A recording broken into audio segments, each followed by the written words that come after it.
एक आदमी को एक गैंग लीडर ने धोखे से मगरमच्छों को खाना खिलाने के लिए बुलाया। लेकिन जैसे ही वह आदमी तालाब के बीच पहुंचा, उस काले सरदार ने चालाकी दिखाते हुए चुपके से एकमात्र लकड़ी का पुल पीछे खींच लिया। पानी में मौजूद मगरमच्छ तेजी से उसकी ओर बढ़ने लगे। तब जाकर कियांग भाई को एहसास हुआ कि वह जाल में फंस गया है।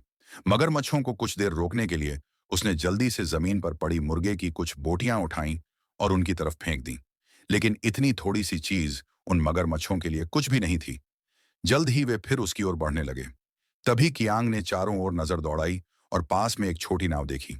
उसके दिमाग में तुरंत एक उपाय आया। उसने अपनी टेक्नोलॉजी घड़ी निकाली और उस पर मौजूद चुंबकीय स्विच ऑन कर दिया। अगले ही पल नाव धीरे धीरे उसकी ओर खींचने लगी, मगर आधे रास्ते में ही उसने देखा कि नाव के पिछले हिस्से में एक लोहे की जंजीर बंधी हुई है।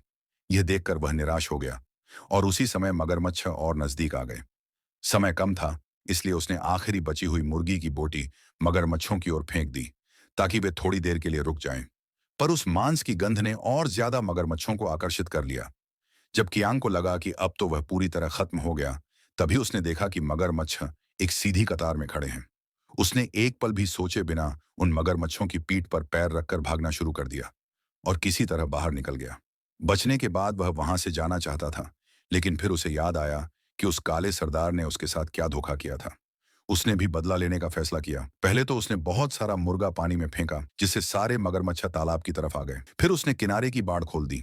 मगरमच्छ तुरंत बाहर निकल आए। इसके बाद उसने जमीन पर भी मांस बिखेर दिया, जिससे सारे मगरमच्छ काले सरदार के कमरे की ओर रेंगने लगे।